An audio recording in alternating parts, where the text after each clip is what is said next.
మంచిదండి. మరి దేవుడిచ్చిన ఈ చక్కని సమయాన్ని బట్టి నేను దేవుని స్తుతిస్తూ ఉన్నాను. మరి ఆయన దీన సేవకునైన నేను ఈ స్థలంలో నిలబడి ఈ మాటలు చెప్పుటకు ఆయనే సహాయం చేస్తున్నాడని నమ్ముచున్నాను. మంచిదండి. దేవుని యొక్క వాక్యాన్ని మనము చదువుకుందాం. ఈ దినము దేవుడు మనకే ఏర్పాటు చేయబడిన లేఖన భాగము 1 కొరింథీయులకు రాసిన పత్రిక 14వ అధ్యాయము. కొరింథీయులకు రాసిన మొదటి పత్రిక 14వ అధ్యాయము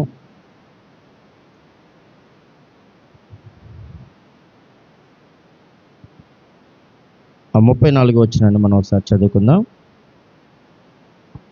స్త్రీలు సంఘములలో మౌనముగా ఉండవలెను, వారు లోబడి ఉండవలసినదే గాని మాటలాడుకో వారికి సెలవు లేదు. ఇలాగు ధర్మశాస్త్రం చెప్పుచున్నది, వారు ఏమైనను నేర్చుకోన గోరిన ఎడల ఇంట తమ తమ భర్తలను అడగవలెను. సంఘములలో స్త్రీ మాట్లాడుట అవమానము. దేవుని వాక్యము మీ యొద్ద నుండి బయలు వెళ్ళినా మీ యొద్దకు మాత్రమే వచ్చిన ఎవడైనను తాను ప్రవర్తినని ఆత్మ సంబంధినని తలంచుకొని ఎడల నేను మీకు రాయిచున్న ప్రభు యొక్క ఆజ్ఞలని అతడు దృఢంగా తెలుసుకొనవలెను. ఎవడైనను తెలియని వాడైతే తెలియని వాడిగానే ఉండనిమ్ము. కాబట్టి నా సహోదరులరా, ప్రవశించుట ఆసక్తితో అపేక్షించుడి, భాషలతో మాట్లాడుట ఆటంకపరచుకుడి, కానీ సమస్తమును మర్యాదగాను క్రమముగాను జరగనియుడి. దేవుని నామానికి స్తోత్రం. ఇందులో చివరి మాట మనకి ప్రాముఖ్యంగా ఉంది. ఆ మాట ఏంటంటే, కాబట్టి నా సహోదరులరా, ప్రవశించుట ఆసక్తితో అపేక్షించుడి, భాషలతో మాట్లాడుట ఆటంకపరచుకుడి, కానీ సమస్తమును మర్యాదగాను క్రమముగాను జరగనియడి. దేవుడు కొరింథీ సంఘానికి పౌలు గారి ద్వారా చెప్పబడుతున్న మాటలు. కొరింథీ సంఘం అంటే ఆ దినాల్లో ఆదిమ సంఘాల్లో ఉన్న సంఘాలన్నింటిలో కల్లా ప్రాముఖ్యమైన సంఘము, అలాగే మంచి సంఘం అన్నమాట. ఈ సంఘముకి దేవుడు చెప్తూ ఉన్నాడు, క్రమము ఏం నేర్పిస్తున్నాడు అంటే క్రమము నేర్పిస్తున్నాడు. దేవుని మనకి స్తోత్రం. అంటే సంఘాల్లో ఆనాటి సంఘంలో కావచ్చు, ఈనాటి సంఘంలో కావచ్చు, ఏమి లేదు అని ఆలోచన చేస్తే క్రమము లేదు. ఏమి లేదండి.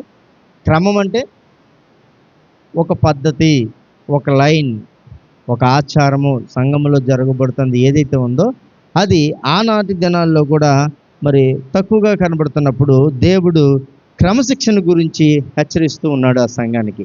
మరి అదే మాటను మనం తీసుకున్నట్లయితే దేవుడు మనను కూడా మన సంఘాల్లో మరి అటువంటి క్రమశిక్షణ కోరుచూ ఉన్నాడు. దేవుని నామానికి స్తోత్రం.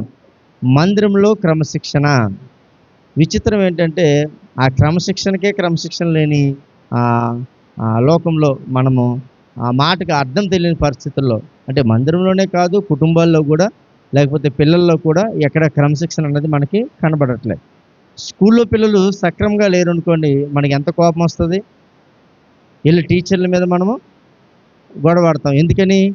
వాళ్ళు పిల్లల్ని సక్రమంగా పెంచట్లేదని, పిల్లలకి సక్రమంగా వారు నేర్పించట్లేదని, పిల్లలు క్రమం లేక, భయం భక్తి లేక ఇంటికాడ మరి బూతులు మాట్లాడుచున్నారని, లేకపోతే వారు అసభ్యకరంగా ప్రవర్తిస్తున్నారని, అల్లరి చిల్లరగా తిరుగుతున్నారని మనం ఎక్కడ కంప్లైంట్ చేస్తాం?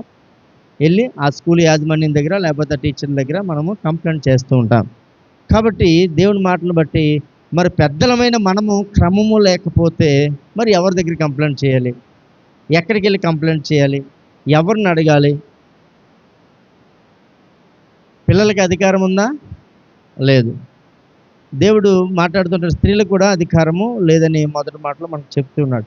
అయితే ఈ మాట పురుషులకి స్త్రీలకు సంబంధించింది కాబట్టి ఎక్కడికి వెళ్ళి మనం క్రమము నేర్చుకోవాలి? సోమరి సేమల యుద్ధకు వెళ్ళము, వాటి నడతలను ఏం చేయమంటాడు? వందనాలండి. వాటి నడతలను ఏం చేయాలటండి? ఏం చేయాలి? గట్టిగా చెప్పండి.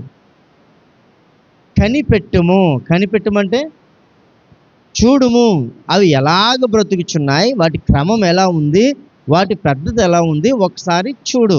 ఎందుకంటే తెలియని వారు, సోమరి అంటే ఆ ఇంట్లో పడుకునేవాడని కాదు, లేకపోతే పని పాట లేనివాడని కాదు. క్రమం తెలియని వారిని సోమరి అంటాం యాక్చువల్గా జరుగుతున్న సందర్భాన్ని బట్టి. కాబట్టి క్రమమును గురించిన హెచ్చరించబడిన ఆ సంఘమును ఈ దినం మనం ఆదర్శంగా తీసుకొని క్రమశిక్షణ కలిగి దేవుని మందిరంలో ఉందాం. అసలు క్రమశిక్షణ అనేది ఆశీర్వాదానికి మొదటి కారణమని ప్రభువు తెలియజేస్తూ ఉన్నాను. దేవుని మనకి స్తోత్రం. ఈ మధ్యన తీస్తారు కానీ నెక్స్ట్ ఇయర్ నుంచి పెడతారట. మళ్ళీ ఆ స్కూల్స్లో కూడా క్రమశిక్షణకు కూడా అంటే క్రమం కలిగిన పిల్లలకు 10% మార్క్స్ వేయాలని మరి జీవో రాబోతుంది. అంటే ఏంటంటే క్రమశిక్షణ అన్నది అంత ప్రాముఖ్యమని ప్రతి ఒక్కరూ గుర్తిస్తాం. దేవుని మనకి స్తోత్రం. మరి ఈ క్రమశిక్షణ ఎక్కడ ఉండాలి? మొదటగా మందిరములో క్రమశిక్షణ. దేవుని మనకి స్తోత్రం. అంటే మందిరానికి రావడము పోవడము, లేకపోతే ఒకసారి వచ్చా 4 సార్లు వచ్చామన్నది కాదు. ఎప్పుడు వచ్చినా ఎలా వచ్చినా దేవుని మందిరంలో క్రమశిక్షణ అనేది ఎలా ఉంది? ప్రసంగి గ్రంథము 4వ అధ్యాయం ఒకసారి పరిశీలన తీసుకుందాం. చూడండి, ప్రసంగి గ్రంథము 4వ అధ్యాయము 2వ వచనాన్ని ఒకసారి చదువుదాం.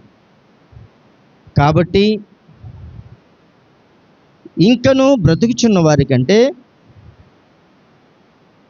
ఇంతకు ముందు కాలము చేసిన వారే ధన్యులని అనుకుంటుని. దేవుని నామానికి స్తోత్రం.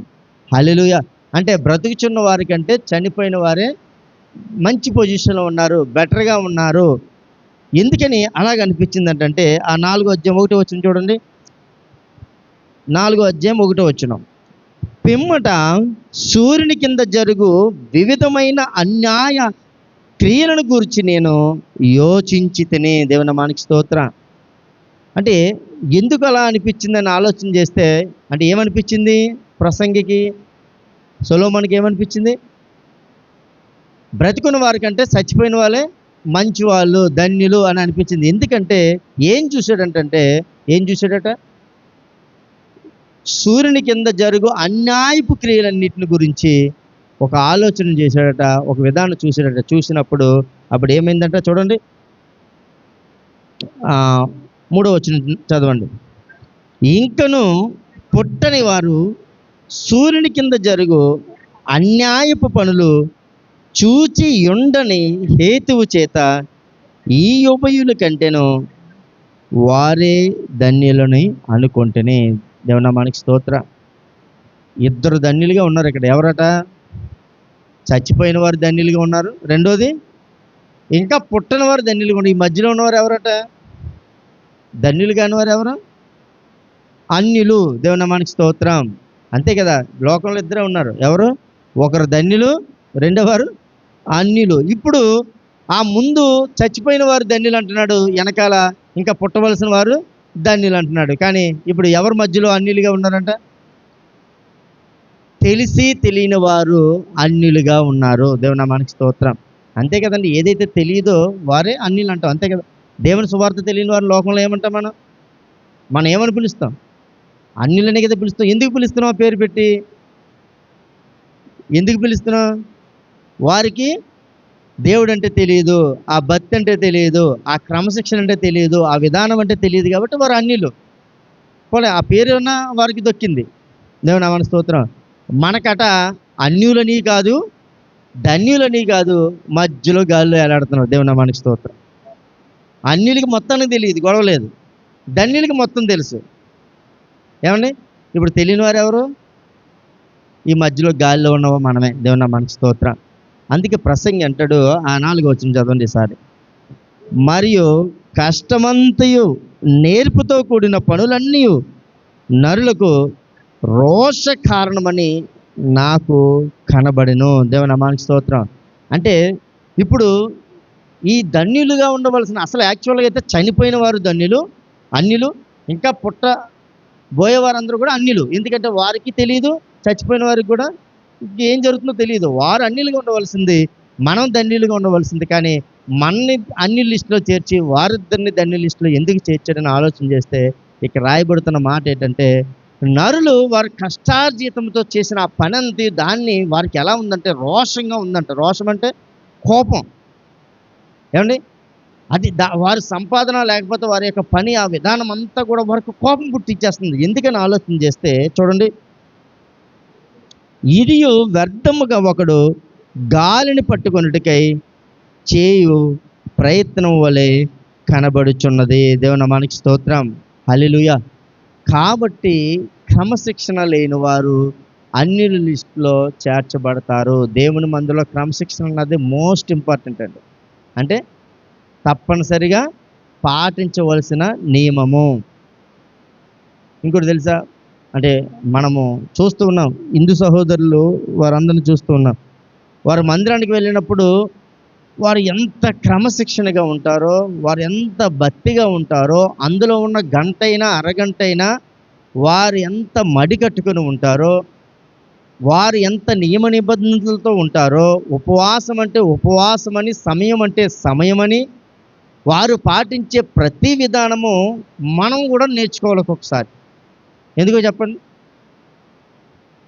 ఒకటి నియమించుకున్నారంటే వారి జీవితంలో ఆ నియామకానికి నిమిషం అర సెకండ్ కూడా తప్పరు. దేవుని నామానికి స్తోత్రం. ఏం తప్పరండి? అర సెకండ్ కూడా తప్పరు. ఒక ముహూర్తం పెట్టుకున్నారంటే హిందూ సహోదరులు అర సెకండ్ కూడా తప్పరు. మరి మనకి గంటైనా, 2 గంటలైనా, రోజులైనా, వారాలైనా, నెలలైనా మనకి ఏమాత్రము ఇప్పుడు క్రమశిక్షణ ఎవరికి ఉందట? ఒక నియమం ఎవరికి ఉందంట? ఒక పద్ధతి ఎవరికి ఉందండి? ఏమండి? ఒక విధానం ఎవరికి ఉందట? అన్యులని పిలబడుతున్న వారికి ఉంది. కానీ ధన్యులు అని మనం పిలబడుతున్న మనకు ఆ క్రమశిక్షణ అనేది ఎక్కడ కూడా కనబడట్లేదు. మందిరంలో క్రమశిక్షణ. దేవుని నామానికి స్తోత్రం. హల్లెలూయా. ఎందుకంటే మనతో పాటుగా దేవుడు ఉంటాడని, దేవుని మహిమ ఉంటుందని, దేవుని తేజస్సు ఉంటుందని, ఇదంతా మన చుట్టే ఉందని, అది ఆ విషయం కూడా కొంతమందికి పూర్తిగా తెలియదు. కొంతమంది తెలిసినా మర్చిపోతారు. కొంతమందికి ఇంకా అసలు ఆ జ్ఞానమే లేదు. దేవుని నామానికి స్తోత్రం. ఎట్టుంటాడు దేవుడు? దేవుని మందిరంలో ఉంటాడు. దేవుని మందిరంలో ఉన్న దేవుడికి మనకి ఏం వినబడుతుంది? మన ప్రతి మాట వినబడుతుంది. మన సనుగుడు వినబడుతుంది. మన కోపం తెలుస్తుంది. మన ముఖ కవలికలు తెలుస్తాయి. మన కూర్చున్న పరిస్థితి తెలుస్తుంది. ప్రతిదీ దేవునికి తెలుసు. దేవునికి తెలియదంటూ, దేవునికి మరుగైందంటూ ఏది కూడా లేదు. కాబట్టి ఇప్పుడు మనం నేర్చుకోవాల్సిన ఆ విషయాన్ని మీకు ప్రభువుపేట తెలియజేస్తూ ఉన్నాను. అందుకంటాడు యిర్మీయా, దేవుని మందిరంలో చెడుతనం కనబడుతుంది. క్రమశిక్షణ లేకపోతే ఏమొస్తుందంట? చెడుతనం వస్తుంది. చూడండి, యిర్మీయా గ్రంథం 23:11 చూడండి. ఆ యిర్మీయా ప్రవక్త, యాజకులేమి అందరూ అపవిత్రులు, నా మందిరములో వారి చెడుతనము నాకు కనబడెను. దేవుని నామానికి స్తోత్రం. చాలండి, ఇది యెహోవా యొక్క వాక్కు. ఇందులో పాస్టర్ గారిని పెంచలేదు, హెచ్చించలేదు, కూర్చున్న మనుషుల్ని హెచ్చించలేదు, ఎవరిని హెచ్చించలేదు. ఏమంటున్నాడంటే దేవుడు, ఇది యెహోవా వాక్కు, మందిరంలో నాకు చెడుతనము కనబడుతుంది. దేవుని నామానికి స్తోత్రం. క్రమశిక్షణ లేకపోతే ఏం కనబడుతుందంట? చెడుతనము కనబడుతుంది. చెడుతనం అంటే అర్థం ఏంటి? చెడుతనం అంటే అర్థం ఏంటి? మీరు చిన్నపిల్లలు కాదు. చెడుతనం అంటే ఏంటో తెలియని వారు కాదు. చెడుతనం అంటే ఏంటి?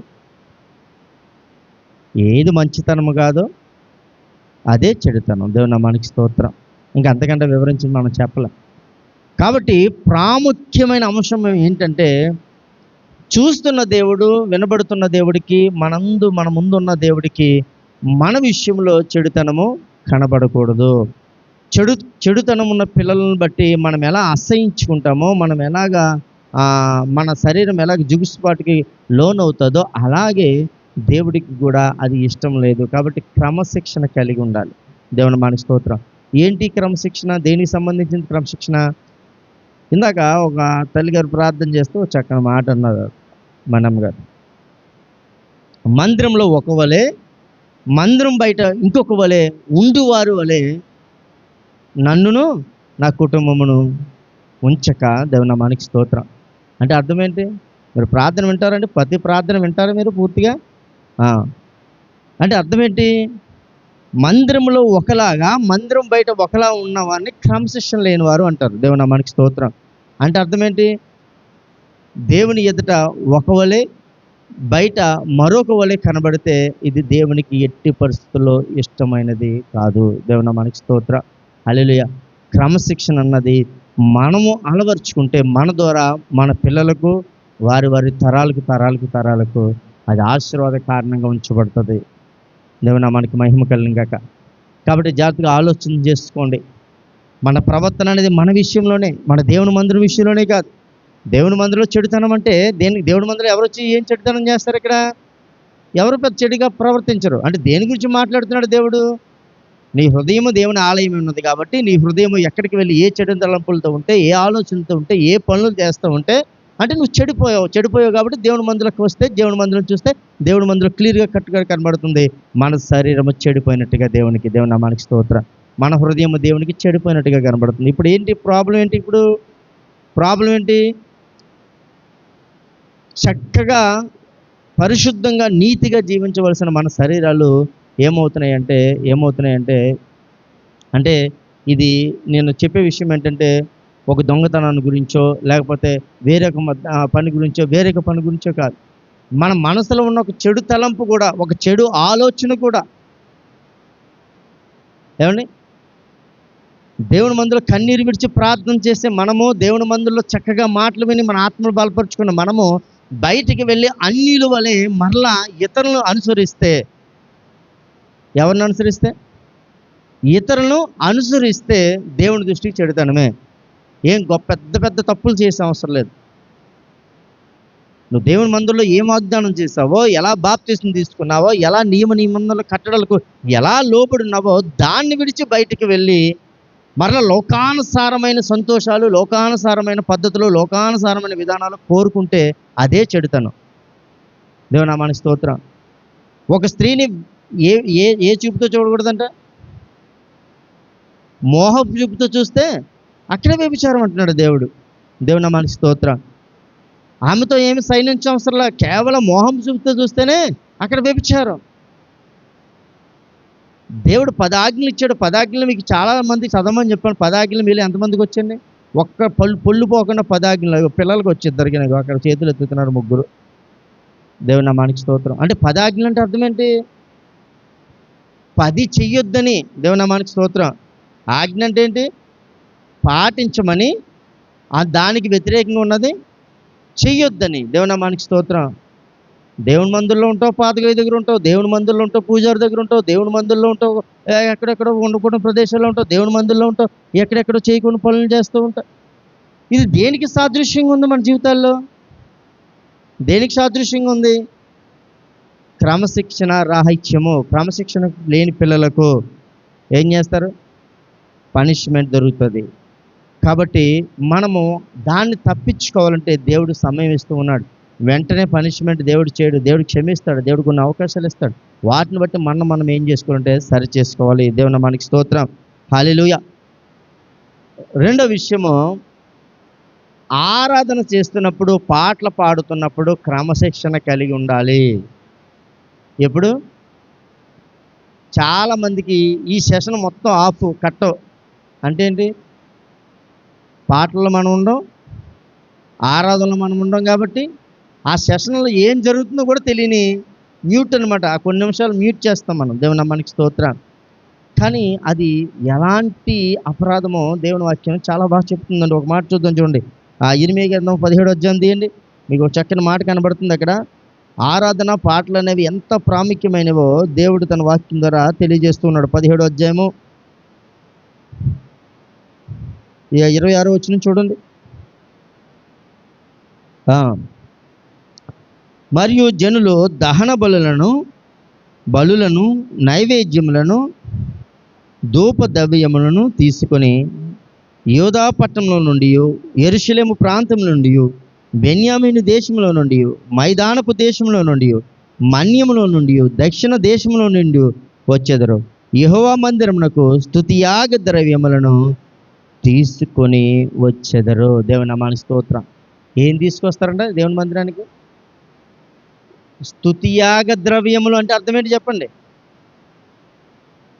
స్తుతియాగ ద్రవ్యములు అంటే ఆ ముందు బలుల కోసం అన్నీ చెప్పేశాడు. అంటే చేత్తో తీసుకొచ్చి అన్నీ చెప్పేశాడు. ఇప్పుడు సెకండరీ ఏంటి? సెకండరీ ఏంటమ్మా? అమ్మ యవన బిడ్డలు చెప్పండి, సెకండరీ ఏంటి? ఏం చెప్పాడు? స్తుతియాగ ద్రవ్యం అంటే అర్థం ఏంటి? సెకండరీ ఏంటి? ఏం పట్టరమ్మంటున్నాడు? ఆ ఫస్ట్ది ఎప్పుడో చాలా మట్టు మర్చిపోయారు చాలామంది. ఏంటి? సమాధాన బలి, ఈ బలులు అన్నీ మర్చిపోయారు. అవన్నీ పక్కన పెట్టండి. రెండోది దేవుడు ఏం తెమ్మంటున్నాడు? స్తుతియాగ ద్రవ్యములు తీసుకురావాలి. అది ద్రవ్యము. ద్రవ్యం అంటే అర్థం ఏంటి? ద్రవ్యం అంటే అర్థం ఏంటి? డబ్బు, లేకపోతే విలువైనది, ప్రాముఖ్యమైనది. మన భాషలో ఎలా మాట్లాడుకున్నా పర్లేదు. ఇప్పుడు ఏం తెమ్మంటున్నాడు? ముందన్నీ చెప్పేశాడు కదా. మీరు తెచ్చే నైవేద్య బలులు ఏమండి, ఆ తర్వాత దహన బలులు, సమాధాన బలులు అన్నీ చెప్పేసి చివరిగా స్తుతియాగ ద్రవ్యములు కూడా దేవుని మందిరానికి తీసుకురావాలి. అంటే అర్థం ఏంటి? ఇప్పుడు స్తుతియాగ ద్రవ్యం అంటే ఏంటిది? విలువ పెట్టి కొనబడిన వారు గనక ఆ విలువ పెట్టబడిన శరీరముతో ఏమండి దేవుని స్తుతించుటే. ఒకసారి చెప్పలు కొట్టండి, మీకు గుర్తుంటుంది. దేవుని నామానికి స్తోత్రం, హల్లెలూయా. దేవుని పాటల్లో ఉండకుండా, ఆరాధనలో ఉండకుండా, దేనికి ఉండకుండా విఐపి లాగా ఆ సమయానికి వస్తే అర్థం ఏంటి? ఉదయం 9 గంటలకి ఎగ్జామ్, ఒక్క నిమిషం లేట్ అయితే EAMCET exam, 10th class exam రాణిస్తున్నాడా? ఎందుకు పెట్టాడు తెలుసా క్రమశిక్షణ అనేది? అసలు నువ్వు ఎగ్జామ్కి సమయానికి రాని నీ దగ్గర, ఒకప్పుడు మా 10th క్లాస్లో అరగంట లేట్ అయినా, 30 గంటలు లేట్ అయినా, గంట లేట్ అయినా ఎల్లరా నాయన తోసేసేవారు. ఎందుకు? ఆ కాలం అలా పోయిందంతే. ఆ టయానికి వచ్చాడంటే వీడు ఎలా పనికి మాలోడు అని వాళ్ళే డిసైడ్ చేసేవారు. చేసేసి నువ్వు ఏం రాస్తావు రాసుకో, లేకపోతే మాని కనీసం వాళ్ళకి ఏంటంటే 100% అటెండెన్స్ కావాలి, ఆ నెంబర్ అనే వేసిపోతాడని. ఈ రోజుల్లో అలా లేదు. క్రమశిక్షణ లేని వారు ఇంకా పైకి వెళ్ళడానికి అర్హులు గారని. చాలా జ్ఞానం ఉంది, ఐఏఎస్ ర్యాంక్ కొట్టేవాడు యాక్చువల్గా చెప్పాలంటే. కానీ ఆ ఒక్క నిమిషం లేట్ అయితే ఏమవుతుందంటే ఆ క్రమశిక్షణ లేకపోతే నాట్ అలౌడ్, అంటే పంపించడానికి కుదరదు. ముందే ప్రకటిస్తున్నారు, ముందే పెడుతున్నారు. దేవుని మనసు ఎన్ని గంటలకు ఉంటున్నారు తెలుసా పిల్లలు? 8 గంటలకు ఉంటున్నారు. ఎన్ని గంటలకు ఎగ్జామ్? 9 గంటలకు ఎగ్జామ్. 8 గంటలకు వెళ్ళి ఆ ఎండలోనూ ఆటలో పరిగా. అదే మామూలుగా టైం పెట్టకండి, 9 అయినా ఒకడు కనబడ్డా అక్కడ. దేవుని నామానికి స్తోత్రం. అంటే ఒక విషయాన్ని మీకు నేను ప్రాముఖ్యంగా చెప్పాలని ఆశపడుతూ ఉన్నాను. ధూపదీప నైవేద్యముల కంటే దేవుడు ఏ నైవేద్యాన్ని ప్రాముఖ్యంగా చెప్పాడండి? ఏం చెప్పాడు అక్కడ? మళ్ళీ చదవండి, ఇప్పుడు అర్థమవుతుంది. ఆ చివరి వచనం, స్తుతియాగా ద్రవ్యములు ఎక్కడ ఉంటాయి? యెహోవా మందిరంలో ఉండవు. యెహోవా మందిరానికి తీసుకురావాలి. దేవుని నామానికి స్తోత్రం. ఎక్కడ ఉంటాయి? స్తుతియాగం అంటే ఎక్కడ ఉంది? నీ నోట్లో ఉంది, నీ శరీరంలో చప్పట్లనే దాంట్లో ఉంది, నీ హృదయంలో ఉంది. నేను చెప్తుంటే నా మాట అర్థమవుతా. ఒకటి చెప్పండి, నేను ఆరాధన చేసేటప్పుడు కొన్ని మాటలు చెప్తాను. ఏంటి చెప్పండి? ఏ ఫలాలు, ఏ యాగాలు చేయమంటాను చెప్పండి? ఏ ఫలాలు ఇమ్మంటాను దేవునికి? స్తుతి ఫలము, జీహో ఫలము, నైవేద్య ఫలము. ఇవన్నీ ఏంటి? జీహో ఫలం అంటే జిహ్వా, నోట్లోంచి వచ్చేది. స్తుతి అంటే నీ మనసులోంచి వచ్చేది. నైవేద్యం అంటే హృదయపూర్వకంగా అర్పించేది. దేవుని నామానికి స్తోత్రం. ఈ 3 ఎప్పుడైతే నువ్వు దేవుని మందిరానికి తీసుకొచ్చావో దేవుడు ఆ 3 వాటి ద్వారా ఎక్కువగా సంతోషిస్తాడు. గట్టిగా చెప్పకూడదు. దేవుని నామానికి స్తోత్రం. లేనప్పుడు దేవుడు సంతోషించేది ఏంటంటే నువ్వు దేవుని మందిరంలో తీసుకొచ్చే మిగతా నైవేద్యాలు. అంటే అది ఏదైనా బయట నుంచి నువ్వు ఏదైనా కానుక కానీ లేకపోతే ఏదైనా తీసుకొస్తే అది సేవకు లేకపోతే దానికి ఉన్న పరిచర్యకు ఉపయోగపడుతుందేమో, కానీ ముఖ్యంగా నీ శరీరానికి, నీ ఆత్మకు, నీ కుటుంబానికి ఉపయోగపడేది ఏంటి? స్తుతియాగా ద్రవ్యము. దేవుని నామానికి స్తోత్రం. ఎవరికి ఉంది క్రమశిక్షణ? ఈ విషయంలో ఎవరికి ఉంది చెప్పండి క్రమశిక్షణ? ఏమండి? అసలు ఏ పాటలు పాడారో తెలియక, ఏం చేశారో తెలియక, కనీసం కొంతమంది చప్పట్లు కూడా కొట్టరు. ఏమండి? దానికి ఏదో మంచి సామెత ఉంది, సరిగ్గా గుర్తు రావట్లేదు. ఏదో మొఖాలు అంటారు, ఆ మొఖాలని పేడ కొట్టిన మొఖాలా లేకపోతే ఏదో చెప్తారండి, నాకు సరిగ్గా గుర్తు రావట్లేదు ఈ సమయంలో. అంటే ఏంటది? గోడ కొట్టిన సున్నం వలె అలాగ కూర్చుంటే వచ్చి మాత్రం ఉపయోగం ఏముంది? కాబట్టి చాలా మందిరాల్లో ఎవరైనా పాట పాడుతుంటే మందిరం అంతా పాడతారు. ఎవరైనా చప్పలు కొడితే మందిరం అంతా చప్పలు కొడుతుంటారు. దేవుని నామానికి స్తోత్రం. అది మాత్రం మీరు క్రమశిక్షణతో తప్పనిసరిగా నేర్చుకోవాలి. కొంతమంది పాడతారండి భయంతో పాటలు. ఎప్పుడు అనుకుంటున్నారు? మంచి ఆపద వచ్చినప్పుడు, లేకపోతే ఎక్కడన్నా చీకట్లో వెళ్తున్నప్పుడు భయం వేసినప్పుడు. ఏమండి, నేను చిన్నప్పుడు అలాగే పాడేవాడిని. నాకు బాగా అనుభవం ఉంటాయి అన్నీ కూడా. ఎప్పుడు గుర్తుకొస్తుంది పాట? దేవుని పాట. బాగా భయం వేసినప్పుడు, చీకట్లో ప్రయాణం చేసేటప్పుడు దేవుడి పాట గుర్తుకొచ్చి అప్పుడు మాత్రం అక్కడ ఎవడో కనబడ్డ కదా చాలా గట్టిగా పాడేస్తుంటావు దేవుని నామానికి స్తోత్రం. ఆ భయంతో పాడే పాట దేవునికి ఇష్టం లేదు. ఏ పాట ఇష్టం లేదు దేవునికి? భయంతో పాడే పాట కాదు, భక్తితో పాడే పాట కావాలి దేవుడికి. దేవుని నామానికి స్తోత్రం. హల్లెలూయా. కాబట్టి జాగ్రత్తగా ఆలోచించండి. నీ భక్తి ఏంటో ఎక్కడ తెలిసిపోద్దండి? నీ క్రమశిక్షణ ఏంటో ఎక్కడ తెలిసిపోద్ది? 100 మంది స్టూడెంట్స్లో కూడా ఒక్క స్టూడెంట్ని టీచరు చాలా జాగ్రత్తగా గమనిస్తుంది. ఎందుకో చెప్పండి? ఆమె కూర్చున్న విధానము, లేకపోతే అతను కూర్చున్న అబ్బాయి కూర్చున్న విధానము, ఆ వింటున్న విధానము, ఆ చదువుతున్న విధానము, ఆ ఒబిడియన్సీ అంతా కనబడదండి. 100 మందిలో కూడా, ఒక 1000 మందిలో కూడా ఒక గుర్తించవచ్చు కదండి. అలవాటు అయిపోయిన వాళ్ళు గుర్తించవచ్చు కదా. నాకు తెలియదా మీలో ఎంతమంది వింటున్నారో, ఎంతమంది పడుకుంటున్నారో, ఎంతమంది ఏం ఆలోచన చేస్తున్నారో, ఎంతమంది ఎక్కడ పోయారో, ఎంతమంది తిట్టుకుంటున్నారో? తిట్టుకునేది కూడా నాకు తెలిసిపోద్ది. దేవుని నామానికి స్తోత్రం. ఎందుకు తెలిసిపోద్ది? ముఖాలు రకరకాలుగా రంగులు మారిపోతుంటాయి. మామూలు రంగులు కాదు. నేను ఒక్కొక్కసారి ఒక్కొక్క మాట చూస్తూ ఉంటాను. ఎలా మారిపోతాయి? మన సూర్యుడిని 10 సంవత్సరాల పాటు ఫోటో తీసిందంట ఒక ఆవిడ ఇటలీలో. ఎప్పుడు అన్ని కలర్లు చూడలేదు నేను. ఇంచుమించు 22 కలర్స్. సూర్యుడు మనకి ఏ కలర్లో తెలుస్తాడండి? తెలిస్తే వైటు, లేకపోతే లైట్ రెడ్, అంతేనా? 22 కలర్లో ఫోటోలు తీసిందంట. మన దాంట్లో పెడితే 102 కలర్లో ఫోటోలు తీయచ్చు. దేవుని నామానికి స్తోత్రం. అంటే ఏంటి? అన్ని రకాలుగా ముఖాలు మాడిపోతాయి ఒక్కొక్కసారి దేవుని వాక్యాన్ని బట్టి. అంటే ఈ మాట ఎందుకు చెప్తానంటే, నేను ఎప్పుడైతే మనము ఏమండి ఆ హృదయం లేదో ప్రతి దానికి కూడా సనుగుకునేవారుగా, ఇసుక్కునేవారుగా, ఏమండి సమయం చూస్తూ ఉంటాం చాలా మటుకు దేవుని మందిరంలో. ఇవన్నీ కూడా మన విషయాల్లో చాలా అంటే క్రమశిక్షణను తప్పే వారిగా ఉంటున్నాము. కాబట్టి జాగ్రత్తగా ఆలోచన. ముందు బేసిక్స్ నేర్చుకోండి. దేవుని నామానికి స్తోత్రం. బేసిక్స్ అంటే ఏంటి? స్టార్టింగ్లో ఇవన్నీ బేసిక్స్. అంటే థియాలజీ వేరు, థియాలజీకి బేసిక్స్కి సంబంధం ఏంటంటే, బేసిక్స్ అన్నీ నేర్చుకున్నవాడు థియాలజీకి వెళ్తాడు. అసలు బేసిక్సే తెలియకపోతే థియాలజీ అంటే అదొక పార్ట్ అనమాట. ఆ దాంట్లోకి తర్వాత వెళ్దాం. ముందు బేసిక్స్ అనమాట. దేవుని మందిరానికి ఎలా రావాలి, ఎలా కూర్చోవాలి, వచ్చిన వెంటనే ఏం చేయాలి, చేసిన తర్వాత అక్కడ జరుగుతున్న దాన్ని బట్టి ఎలా స్పందించాలి, అలా లేటుగా వచ్చినా పర్లేదు, ఆ సమయానికి ఎలా స్పందించి ఏటి అన్నది మనం ఆలోచన చేసుకోవాలని ప్రభుపేట మీకు తెలియజేస్తూ ఉంటాను. హల్లెలూయా. ఆమోస్ గ్రంథం 8వ అధ్యాయం 3వ వచనంలో ఉంటుంది, మీరు చదవద్దు కానీ. భయంతో పాడే పాటలు వాళ్ళకి ప్రలాపములు అంటాడు ఆమోసు. అంటే ఏంటి? భయం వచ్చినప్పుడు పాడతాం చూసారా, ఆ పాట ఏంటట? వారికి ప్రలాపములు అంటే అర్థం ఏంటి? కీడుని. దేవుని నామానికి స్తోత్రం. భక్తితో పాడే పాట వారికి మేలు. దేవుని నామానికి స్తోత్రం. మహిమ కలుగును గాక. హల్లెలూయా. మూడవది 2 మాటలు చెప్పాను. ఒకటి మందిరంలో క్రమశిక్షణ, ఆరాధన, పాటలు పాడుతున్నప్పుడు క్రమశిక్షణ. మూడోది వాక్యం వినేటప్పుడు క్రమశిక్షణ. దేవుని నామానికి స్తోత్రం. ఏంటి వాక్యం వినేటప్పుడు క్రమశిక్షణ? రోమీయులకు రాసిన పత్రిక 6వ అధ్యాయము 17వ వచనం తీయండి. రోమీయులకు రాసిన పత్రిక 6వ అధ్యాయం.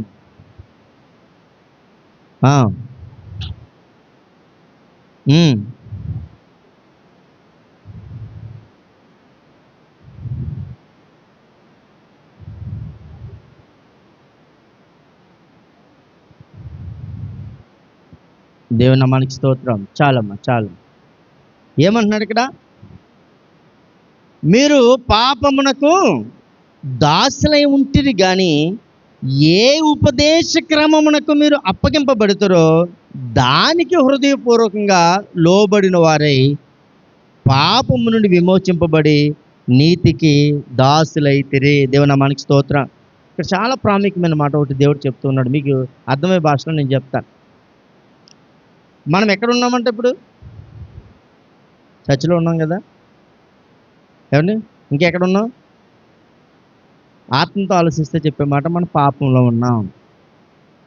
అంటే ఒక 14 years అబౌవ్, 14 సంవత్సరాలు పైబడిన వారందరూ ఇంకా వయసు ఇంకా ఎంత ముసలివారైనా ఎవరైనా అందరూ కూడా పాపంలో ఉన్నారు. ఈ పిల్లలకి తెలియదు కాబట్టి వారు పాపం లిస్టులో లేరు. సరే, ఇప్పుడు పాపంలో ఉంటే పాపానికి ఏమై ఉన్నారంటే దాసులై ఉన్నారు. దాసులు అంటే ఏంటి?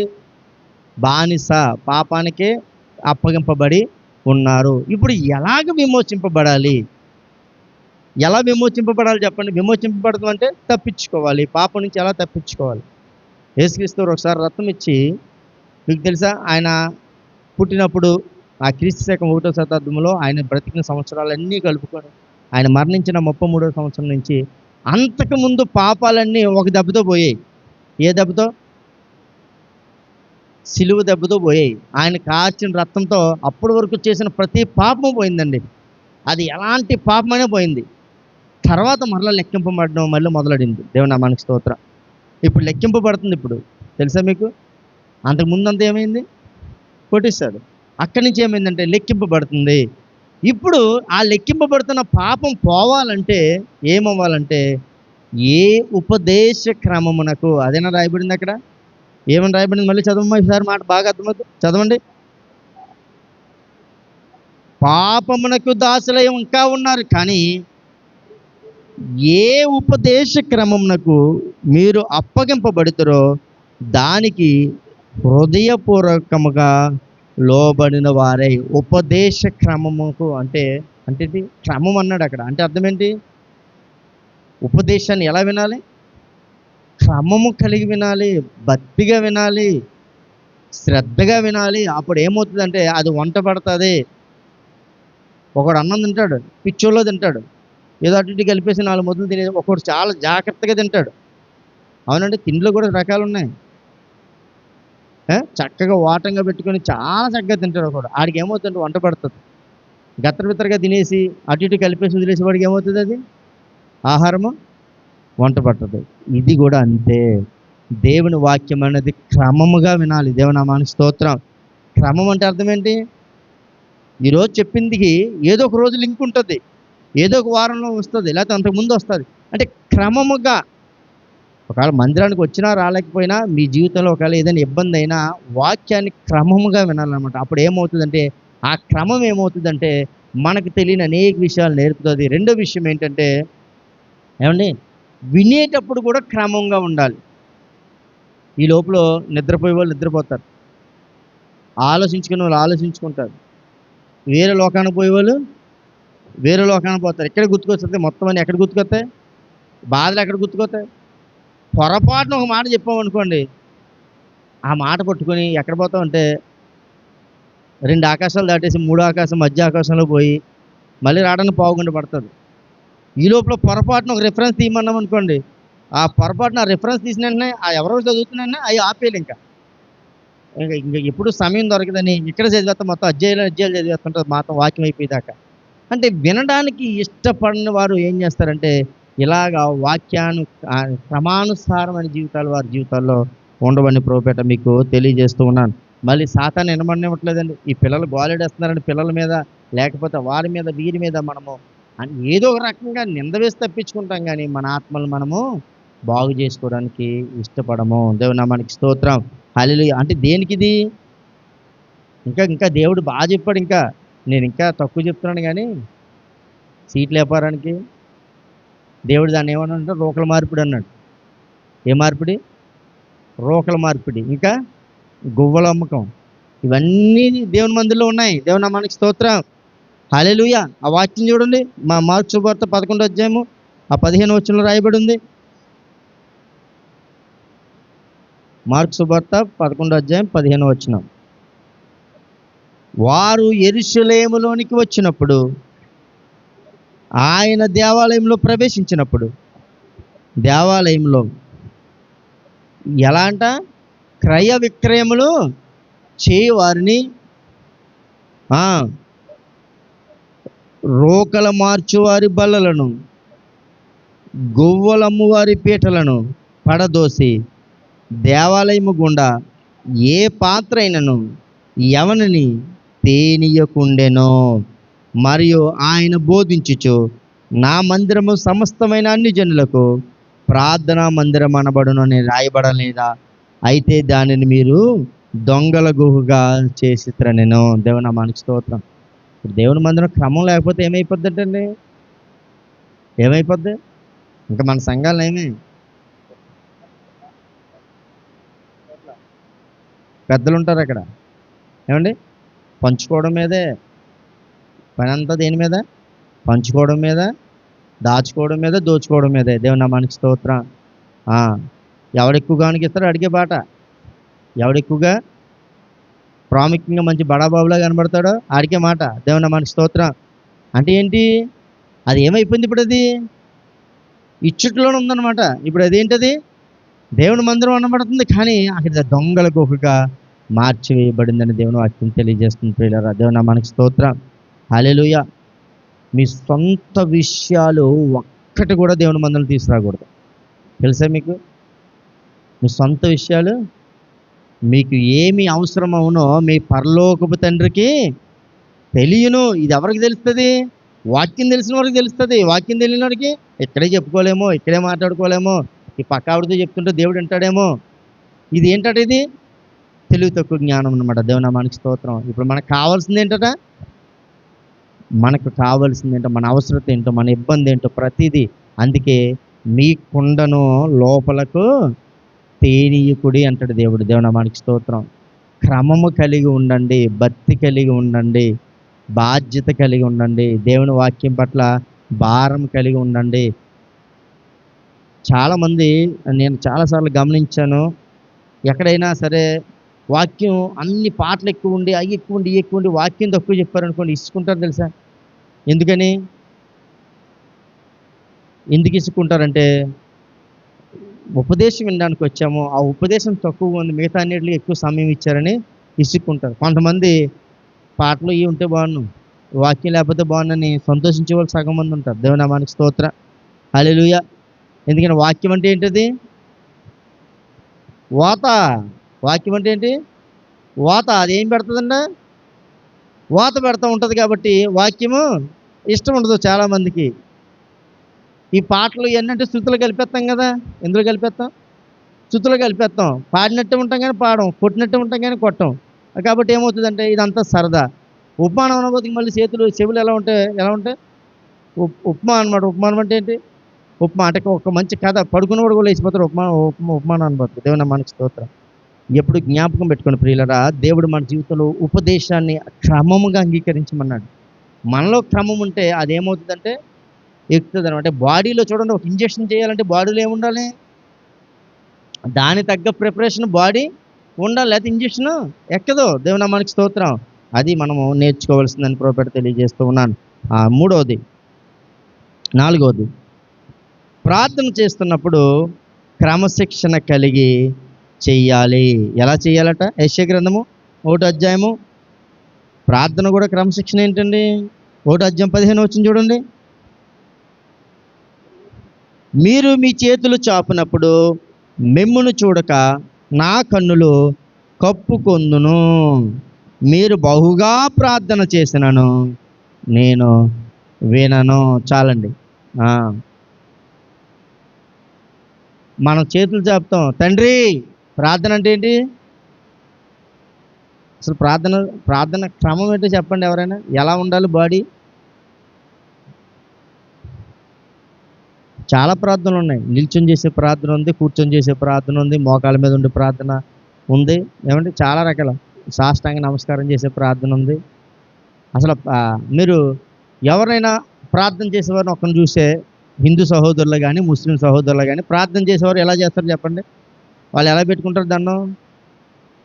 నీకులా రెండు ఎలా పెట్టుకుంటారు?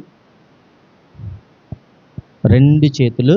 హిందూ సహోదరులు అయితే రెండు చేతులు ఇలా దండం పెట్టి, అదే ముస్లిం సహోదరులు అయితే ఇలా రెండు చేతులు ఇలా పెడుతూ చేస్తారు. మనం బుర్ర నేలకు పొడిచేసి, అంతేనా? అది ఏ విధమైన సరే ఆ శరీరంలో ఆ ప్రార్థనకు అంగీకరించి చేసే ఆ శరీరం యొక్క దాన్ని ఏమంటారంటే కనీసం ఆ ఆకృతి కూడా పెట్టమన్నమాట మనం. అంటే క్రమశిక్షణ లేని ప్రార్థన. దేవుని నామానికి స్తోత్రం. క్రమంగా చెయ్యాలని, ఏ భంగిమలో ప్రార్థన చేయాలో కూడా తెలియని పరిస్థితిలో దేవుని నామానికి స్తోత్రం. హల్లెలూయా. కొంతమంది ఇలా ప్రార్థన చేస్తారు, కొంతమంది ఇలా ప్రార్థన చేస్తారు. మనం మాత్రం ఎలా ప్రార్థన చేస్తాం? దేవుని నామానికి స్తోత్రం. సరే, ఎలా ప్రార్థన చేసామన్నది పక్కన పెడితే, ఇప్పుడు అది ప్రాముఖ్యంగా దేవుడు ఏం చేయాలంటే వినాలంట. ఏం చేయాలైనా ఎలా వింటాడు ప్రార్థన? ఏమంటే క్రమశిక్షణ లేని ఒక అబ్బాయి వచ్చి ఆ రోజు ఏదో టీచర్ చెప్తే టీచర్ వింటదా చెప్పండి? ఆడి గురించి తెలుసు, ఆడు ఎంత తుంటరో తెలుసు, ఆడు ఎలాంటోడో తెలుసు. తెలిసినప్పుడు ఒకరోజు ఆడు బహుగా వచ్చి ప్రాధేయపడినా సరే ఆ టీచర్ వింటదండి? మనకు తెలుసా? మనకు తెలీదా? వింటదా? ఎందుకంటే ఆ ముందు ప్రవర్తన అంతా ఎవరికి తెలుసు? ఆ టీచర్కి తెలుసు. దేవుని నామానికి స్తోత్రం. అలాగే మన ప్రవర్తన అంతా దేవునికి తెలుసు కాబట్టి మనం ఈరోజు వచ్చి దేవుని మందిరంలో అయ్యా నువ్వే దిక్కు, నువ్వే ఆధారం అంటే దేవుడు వింటాడండి? దేవుడు వినడట. ఎలా చేయమంటున్నాడు ప్రార్థన? చాలామంది వేషధారుల వలె ప్రార్థన చేస్తారు. క్రమశిక్షణ లేని ప్రార్థన, క్రమము లేని ప్రార్థన. రోజుకి ఎన్నిసార్లు ప్రార్థన చేయమన్నాడు దేవుడు? ముమ్మారు. నీకు అవకాశం ఉంటే 96 అంటే 9 సార్లైనా చెయ్యి. కనీసం ఏ రోజులో ఒక్కరోజు కూడా ప్రార్థన చేయని జీవితము, ఆదివారం ఒక్కరోజు వచ్చి ప్రార్థన చేసేసి, కన్నీటితో ప్రార్థన చేసేసి, లేకపోతే ఊరికి కింద మీద పడిపోయి ప్రార్థన చేసేసి, నలుగురికి కనబడాలని గట్టిగా ప్రార్థన చేసి, ఎంతలాగా అరిసినా సరే ఆ ప్రార్థన దేవుడు వింటాడండి? దేవుడు వినడు. అంటే ప్రార్థనలో క్రమం లేదు, నీకు ఏం లేదు, అలవాటు లేదు. ఏం లేదు ముందు? క్రమం అంటే అలవాటు లేదు. ఆదివారం ఒక్కటే అలవాటుగా ఉంది, శుక్రవారం ఒక్కటే అలవాటుగా ఉంది. మిగతా రోజుల్లో ప్రార్థన అనేది మీ జీవితాలకు అలవాటుగా లేదు. అలవాటుగా లేనప్పుడు ఏమవుతుందంట? ఆ ప్రార్థన దేవుడు వినడు. దేవుని నామానికి స్తోత్రం. ప్రార్థన అనేది మీ జీవితాలకు క్రమంగా ఉండాలి. ఎలా ఉండాలి? క్రమముగా ఉండాలి. క్రమశిక్షణ కలిగి ప్రార్థన చేయాలి. మనుషులకు కనబడవలన ప్రార్థన కాదు. తెలుసా? ప్రార్థన ఎవరికి మైకిస్తామో వాళ్ళే ప్రార్థన చేస్తారు. మిగతా వాళ్ళందరూ ఏం చేస్తారు?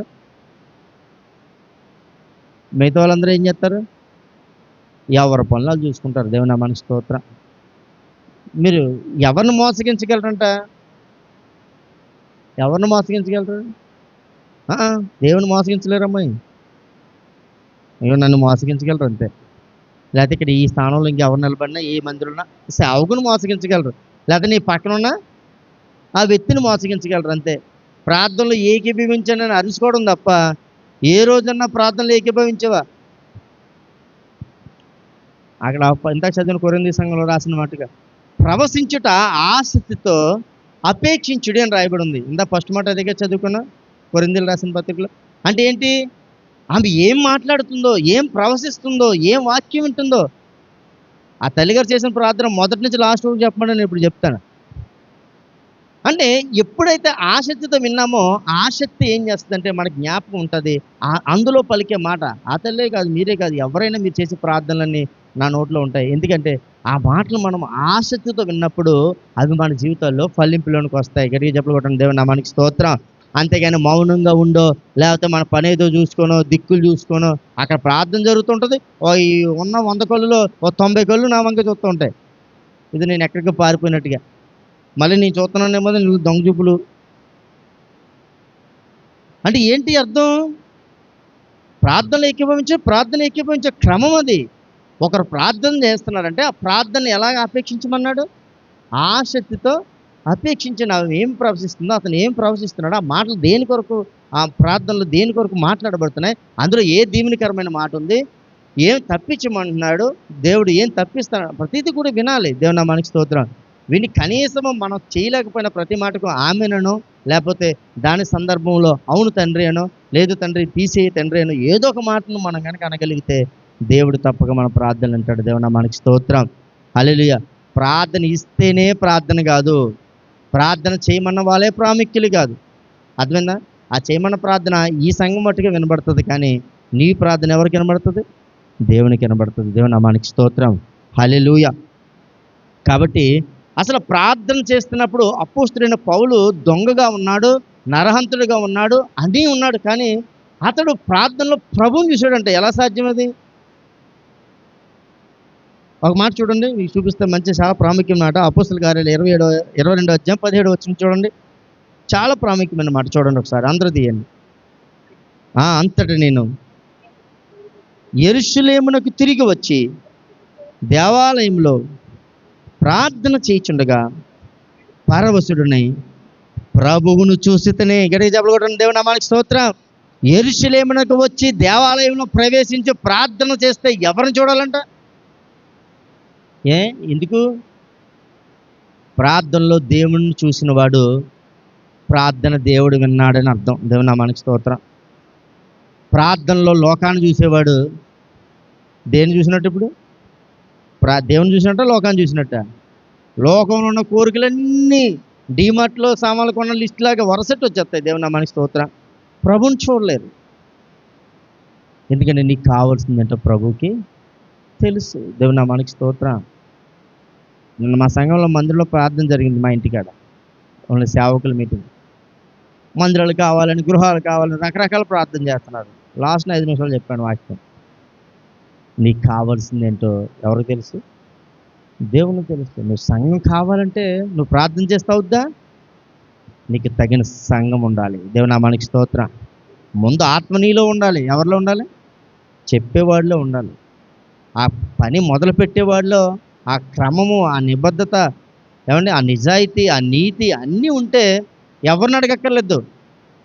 మన శుక్రవారం వాక్యం చెప్పాను. ఎజ్రా ఎంతమంది వచ్చారు? 3 లేదా 4.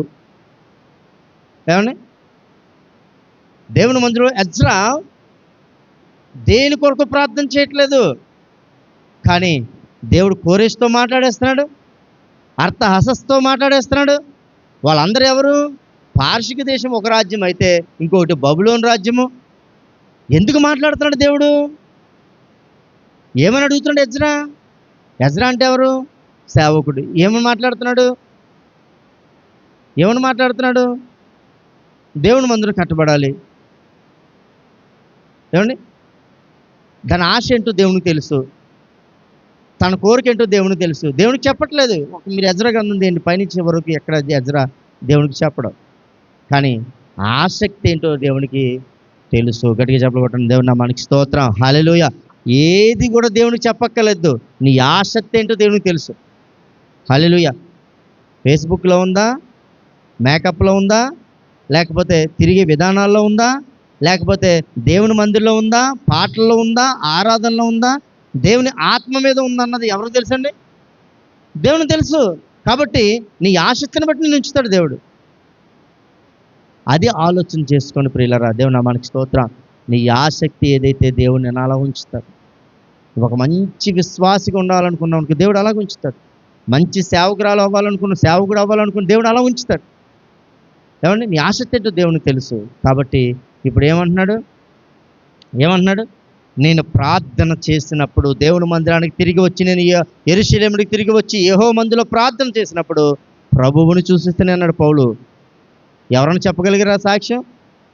ఏ రోజైనా ప్రార్థన చేస్తున్నా ప్రభు కనిపించాడా మనకి? ప్రార్థనలో కూడా ఆలోచనలు వేరేగా ఉంటాయి. మా నోట్లో మాట ఒకటి వస్తుంటుంది, మన ఆలోచన ఒకటి వస్తుంటుంది. దేవుని నామానికి స్తోత్రం. ప్రభువుని చూడాలి ప్రార్థనలు. ఇది ఎవరికి సాధ్యం అంటే ఆసక్తితోనే క్రమం తప్పకుండా ప్రార్థన చేసేవారి లిస్టులో ఇది ఉంచబడుతుందని ప్రభుపేట మీకు తెలియజేస్తూ ఉన్నాను. హల్లెలూయా. బలులు కానుకలు అర్పించటంలో ఏం చేయాలంటే క్రమశిక్షణ. ఏంటి బలులు కానుకలు అంటే? ఏంటి? నాకేదో 10 లక్షలు వస్తే 10,000 ఇవ్వడం కాదు, 1 కోటి రూపాయలు వస్తే 1 లక్ష రూపాయలు ఇవ్వడం కాదు, నాకు 1000 రూపాయలు వస్తే 10 రూపాయలు దేవుని మందిలో వేయడం కాదు. క్రమం అంటే ఏంటి అర్థం? క్రమశిక్షణ కలిగి ఉండాలి దేవుని మందిరంలో. ఏ క్రమశిక్షణ అది? దేవునికి ఇచ్చుటనే క్రమశిక్షణ. హల్లెలూయా. నా సాక్ష్యాలు మీ అందరికీ తెలుసు. అంటే గొప్పగా అనిపిస్తుంటుంది, కానీ మీకు గొప్ప కాదు అది. దేవునికి స్తుతి, దేవునికి మహిమ. 2 బాక్సులు కొన్నాం, 50,000 రూపాయలు ఖర్చు అవుతుంది. ఎవరైనా సహాయం చేయమంటే కొంతమంది సహాయం చేశారు, కొంతమంది చేయలేకపోయారు. దాని గురించి నేను ఇప్పుడు ప్రాముఖ్యం మీకు చెప్పట్లేదు. కానీ ఎందుకు ఈ మాట చెప్తున్నానంటే, మనము దేవుని మందుల్లోకి ఏదన్నా ఒక దానికి మనం చేస్తే మనకి కరిగిపోతుందేమో, మనం దానివల్ల మనం లాస్ అయిపోతామేమో, మనం దాచుకున్నది పోతుందేమో. ఈ ఆలోచన ఏం చేస్తుందంటే ఈ ఆలోచన ఏం చేస్తుంది ఈ ఆలోచన ఏం చేస్తుందంటే ఏమని క్రమశిక్షణను తొలగిస్తుంది దేవుని మందుల్లోంచి. ₹1 చాలు. అయ్యా పాస్టర్ గారు, ఇదిగో నా దగ్గర ₹1 కాసు ఉందండి దేవుని మందులో, ఇదిగో దీని కొరకు వాడండి. దేని కొరకు? మీరు ఒకటి ప్రకటించారు కదా, నా శక్తి ఎంత? నా శక్తి ఎంత? 1,00,000 కాదు, 50,000 కాదు, 25,000 కాదు, ₹25 కూడా కాదు. నా శక్తి ₹1 మీరు ఎవరైనా తెచ్చి ఇచ్చి ఉంటే నేను చాలా సంతోషించేవాడిని. దేవుని నామానికి స్తోత్రం. అంటే దీనికి కూడా మీకు 100 ఆలోచనలు, 100 రకాలైన ఇబ్బందులు, 100 రకాలైన ఆడే కొనుక్కుంటాడులే. 2 బాక్సులు ₹50,000, సంఘం అంతా కలిపి 5,000 ఇచ్చారు. దేవి 2,000 పంపించింది, కుమార్ 1,000 పంపించాడు, మనమ్మ గారు 1,000 పంపించారు, చిన్న గారు 1,000 పంపించారు. 45,000 ఎట్టుకున్నాను. ₹1,00,000 బిల్లింగ్ దేవుడు ఇచ్చాడు. గట్టిగా చెప్పలు కొట్టండి. దేవుని నామానికి స్తోత్రం. హల్లెలూయా. అంటే దేవునికి ఇస్తే మనం ఏమి, దానివల్ల నాకేమన్నా రోజుకి ఒక 50,000, 10,000 అద్దె వస్తుందా? చెప్పాను. మళ్ళీ మందుల నుంచి కూడా 3 అని చెప్పాను. నిన్న మా ఇంట్లో మీటింగ్ అయినా సరే నేను తీయలేదు. దేవుని నామానికి స్తోత్రం. ఎందుకు ఈ మాట మీకు చెప్తున్నానంటే, ఎప్పుడైతే ఆ బలులు వాటిలో మనం ఇవ్వాలనుకుంటాం, ఘనమైన వస్తువులు ఉంటాయి మీ ఇంటికి వచ్చినప్పుడు, ఘనమైనగా కనబడతాయి. కానీ దేవుని మందులో ఘనమైనది కనబడాలి. దేవుని నామానికి స్తోత్రం. హల్లెలూయా. ఎప్పుడైతే మన ఆలోచన అలా ఉందో దేవుడు మనల్ని ఏం చేస్తాడు? అంచెలంచెలుగా హెచ్చిస్తాడు. క్రమము. చూడండి, ఒక మాట చూపిస్తాను, మీకు బాగా అర్థమవుతుంది. కీర్తన గ్రంథం తీయండి, 66:11. స్పీడ్గా తీయండి. కీర్తన గ్రంథం 66:11.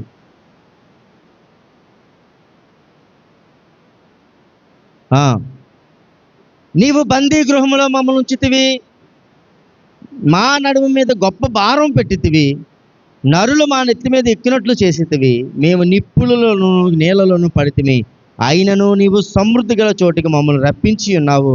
దహన బలులను తీసుకొని నేను నీ మందిరంలోనికి వచ్చేదను. దేవుని నామానికి స్తోత్రం. ఏం కలిగిందంట దావీదు విషయంలో? దావీదు విషయంలో ఏముందంట? దావీదు నెత్తి మీద బందీ గృహం ఉంది. అంటే ఆల్మోస్ట్ సెరసాల్లో ఉన్నాడు. దేవుని నామానికి స్తోత్రం. తర్వాత ఏమంటున్నాడు?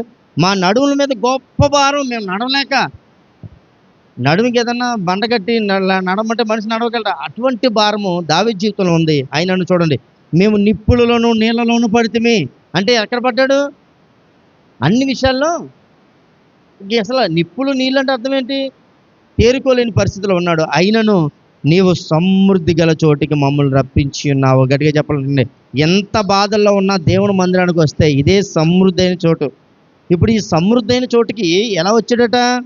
దహన బలులను తీసుకొని నేను నీ మందిరంలోనికి వచ్చేదను. నాకు శ్రమ కలిగినప్పుడు నా పెదవులు పలికిన మొక్కుబడులను, నా నోరు వసించిన మొక్కుబడులను నేను నీకు చెల్లించేదను. దేవుని నామానికి స్తోత్రం. చాలామంది మాటలు ఇచ్చేస్తుంటారు దేవుని మందిరానికి, అది ఇది మాటల్లో కాదు. దేవుని నామానికి స్తోత్రం. ఎప్పుడు మాట ఇచ్చి మర్చిపోవద్దు.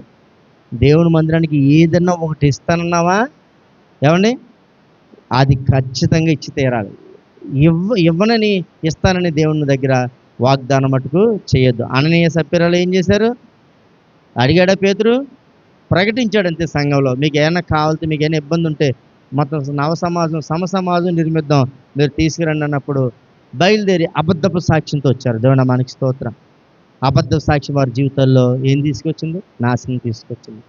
మీ జీవితాలు అలా కాకూడదు ప్రియులారా. మీరు చాలా బాగుండాలి, మీరు సమృద్ధి గల చోటుకి నడిపించబడాలి. అంటే అర్థం ఏంటి? ఇప్పుడు అంటే అర్థం ఏంటి? సమృద్ధి గల చోటుకి నడిపించబడాలంటే మేము చాలా అప్పుల్లో ఉన్నామండి, చాలా బాధల్లో ఉన్నామండి, చాలా ఇబ్బందుల్లో ఉన్నామండి. ₹1 నీకేమి ఆ అప్పుల్ని, నీ భారాలని, నీ నడుము కట్టిన ఆ గుదిబండను తీసేయదు. అవునా కదండి? ₹1 నీ దగ్గర ఉన్న ₹1 తీసేస్తుందా? తీసేయదు. దేవునికి ఇవ్వాలనే మనసు ఎప్పుడైతే మనకు కలిగిందో మనం అన్ని విషయాల్లో వర్ధిల్లుతామని ప్రభువుని మీకు తెలియజేస్తున్నాను. గట్టిగా దేవునికి ఎనబడేలా చెప్పలు కొట్టండి గట్టిగా. దేవుని నామానికి స్తోత్రం. హల్లెలూయా. అంటే ఇది మనసు. 2 కాసులు, ₹2 చాలు. అదే దేవునికి సమృద్ధైన కానుక. దేవుని నామానికి స్తోత్రం. అయితే ఆ కింద చదువమ్మా.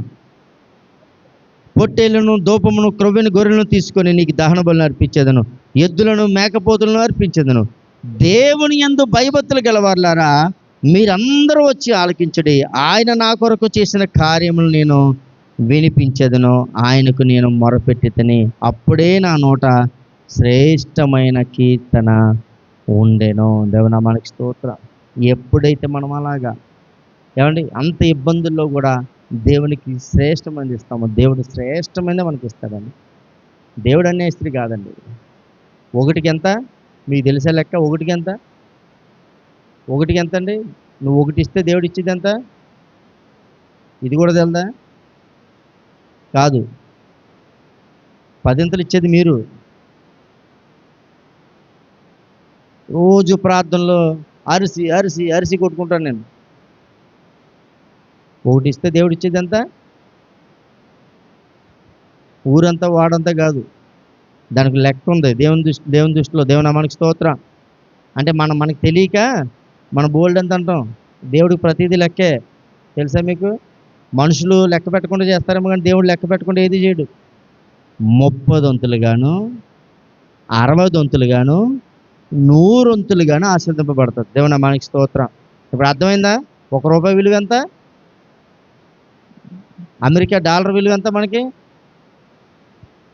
మన రూపాయి ఎంత అక్కడ? ఇప్పుడు ₹90 ఉంది. మొన్నటిదాకా ఎంత ఉండేది? 70, 60, 70, 80. ఇప్పుడు ఎంత ఉంది? మనం విలువగా చూసే రూపాయి అక్కడ ఎంత? ఎంత అక్కడ? పైసా కూడా కాదు.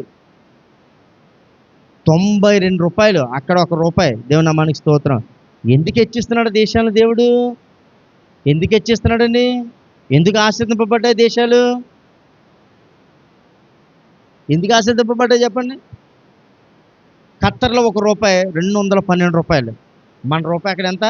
$212. ఒక అరబ్ దేశం, ఒక ముస్లిం కంట్రీ. అయినా దేవుడు ఎందుకు హెచ్చించాడు? ఇస్మాయిల్కి దేవుడు ఇచ్చిన మాట ప్రకారం. వారు అక్కడ కలిగినదంతా వారు దశంభాగాలు కంపల్సరీ. వాళ్ళు తిండన మానేస్తారు, వారు అవసరాన్ని మానేస్తారు, వారు మొత్తం సత్యాన్ని తెచ్చిపోతారు. కానీ ఆ నెల జీతంలోంచి వాళ్ళు దశంభాగాలు తీయడం మాత్రము మానరు. అది కంపల్సరీ. ఏ దేశాలకు వస్తుంది? ఇక్కడ పాస్టర్ గారులకు వచ్చి పొట్టలు పెంచుకోవడానికి, ఇక్కడ పాస్టర్ గారులకు వచ్చి ఆస్తులు పెంచుకోవడానికి, కార్లు పెంచుకోవడానికి, వాళ్ళని సేవ చేయడానికి పంపుతుంటే అదంతా తీసుకొచ్చి నన్ను ఏం చేస్తున్నారు? కానీ ఇచ్చినోడు పాడైపోయాడా? ఇచ్చినోడు పాడైపోయాడండి.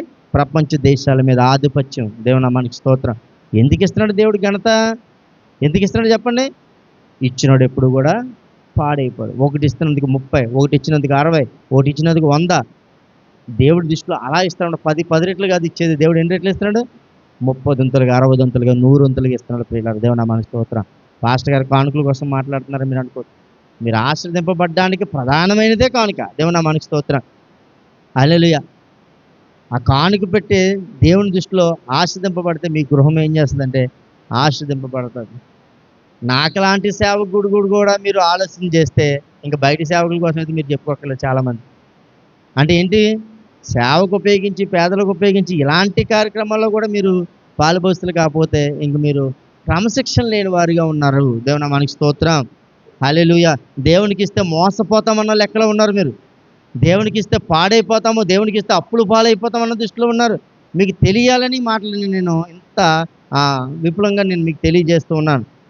నీ జీతంలోంచి ఎప్పుడైనా ₹100 కానుక దేవునికి ఇస్తే అది 30 వంతులుగా ఆశీర్వదింపబడుతుంది. నువ్వు ఆశీర్వదింపబడతావు దేవుని దృష్టిలో. దేవుని నామానికి స్తోత్రం. హల్లెలూయా. చూడండి 6వ మాట, పరిచర్య క్రమము. దేవుని నామానికి స్తోత్రం. ఇప్పుడు 5 మాటలు ఏంటి? ఫస్ట్ మాట ఏంటి? పోయిందా? దేవుని మందిరంలో క్రమశిక్షణ. రెండవది పాటలు పాడుట, ఆరాధన చేయటంలో క్రమశిక్షణ. మూడవది దేవుని వాక్యం వినడంలో క్రమశిక్షణ. నాలుగవది ప్రార్థన చేయడంలో క్రమశిక్షణ. ఐదవది బలులు అర్పించడంలో క్రమశిక్షణ. దేవుని నామానికి స్తోత్రం. ఇప్పుడు 6వ మాట దేనికి సంబంధించింది? పరిచర్య చేయటంలో క్రమశిక్షణ. దేవుని నామానికి స్తోత్రం. హల్లెలూయా. పరిచర్య చేయటంలో క్రమశిక్షణ అంటే ఏంటి అర్థం? పరిచర్య అంటేనే దేవుని మందిలో క్రమము కలిగిన వారు పరిచర్య చేస్తారు. అంటే ఆలోచన కలిగిన వారు పరిచర్య చేస్తారు. దేవుని మందిలో పరిచర్య ఎంత గొప్పదో తెలుసా? మీకు 10 మంది పిల్లలు ఉన్నాయి, 10 అడ్డంకులు ఉన్నాయి, లేకపోతే ఏదైనా ఉండి కానీ దేవుని మందిలో పరిచర్య ఎంతో ప్రాముఖ్యంగా ఉంది. 2 దినవృత్తాంతాల గ్రంథం తీయండి, 23వ అధ్యాయము 35వ వచనం తీయండి. చాలా చక్కని మాట రాయబడింది అక్కడ, నాకు చాలా ఇష్టమైన మాట. 2 దినవృత్తాంతాల గ్రంథము 29వ అధ్యాయం 35వ వచనం. సమాధాన బలి, పశువుల క్రొవ్వును, దహన బలి, పశువులను, దహన బలులను, ఏర్పడిన ప్రాణార్పణలను సమృద్ధిగా ఉండను. ఎలాగున యెహోవా మందిర సేవ క్రమముగా జరిగెను. దేవుని నామానికి స్తోత్రం. హల్లెలూయా. యెహోవా మందిర సేవ ఎలా జరగాలంట? వంతులు వారీగా క్రమముగా జరగాలి. దేవుని నామానికి స్తోత్రం. చేసిన ఆవిడే తుడుచుకుంటుంది. రోజు ఆవిడ వచ్చి తాళాలు తీస్తుంది, ఆవిడే తుడుచుకుంటుంది. చేయలేకపోగా సనుగుడు. ఇదే కాదు, చాలా విషయాలు. ఆవిడనే కాదు, మీరైనా కాదు, ఎవరైనా అవ్వచ్చు. ఏమండి, పిలవాలి, మన పిలాలి. ఒకటో ఆదివారం శుభ్రం చేయాలి, నాకు ఫోన్ చేయాలి, పాస్టర్ అమ్మగారు చేయాలి, పాస్టర్ గారు చేయాలి. లేకపోతే క్రమం మీకు తెలియదు. వారానికి ఒక కుటుంబం, నెలకు ఒక కుటుంబం చేయాలంటే అది మనకు తెలియదు.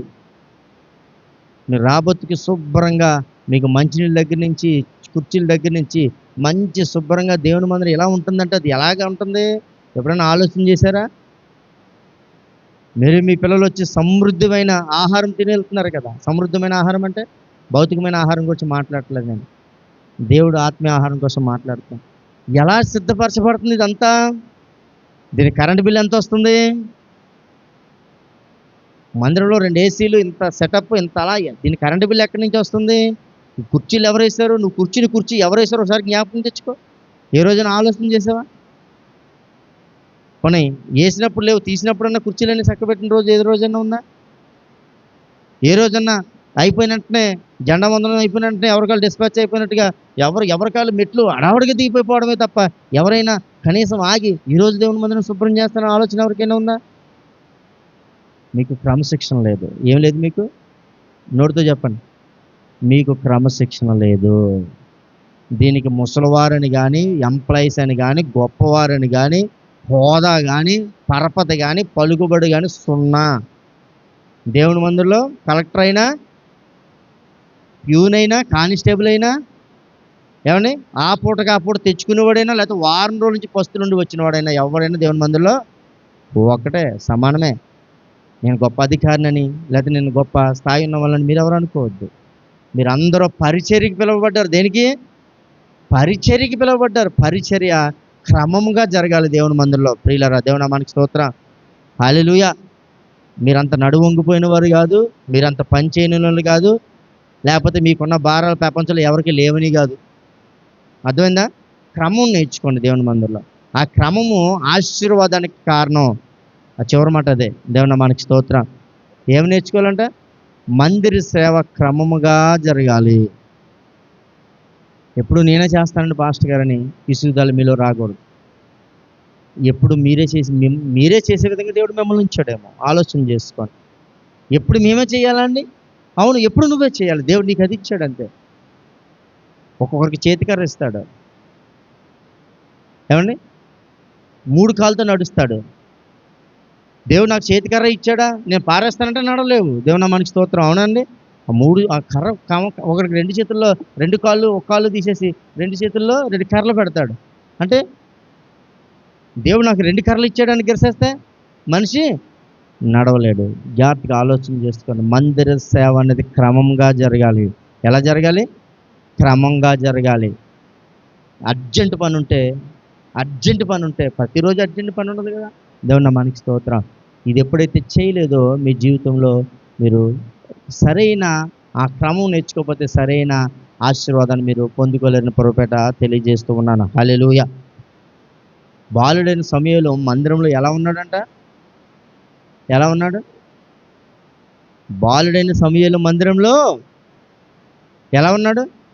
చీపురు అంటే చీపురు తీస్తున్నాడు, మైక్ అంటే మైక్ తీస్తున్నాడు, మంచిలు అంటే మంచిలు పెడుతున్నాడు. ఇవన్నీ చేసిన గురించి 3 రకాల పోస్టులు వచ్చాయి. ఒకటి న్యాయాధిపతి, రెండవది యాజకుడు, మూడవది ప్రవక్త. దేవుని నామానికి స్తోత్రం.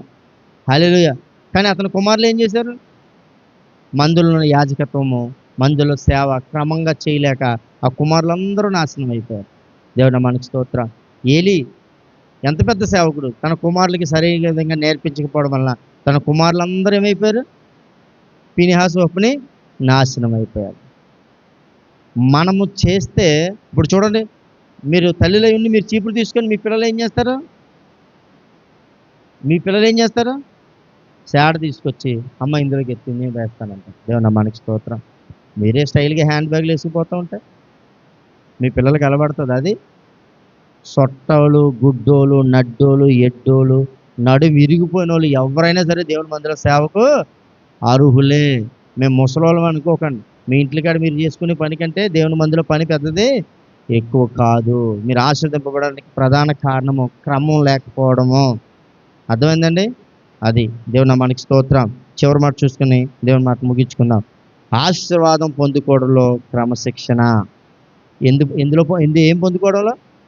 ఆశీర్వాదం పొందుకోవడంలో క్రమశిక్షణ. 2వ సమూయేలు గ్రంథము 7వ అధ్యాయం తీయండి. అయిపోయింది. లాస్ట్ మాట చూసుకొని ముగించుకుందాం. 2వ సమూయేలు గ్రంథం 7వ అధ్యాయం.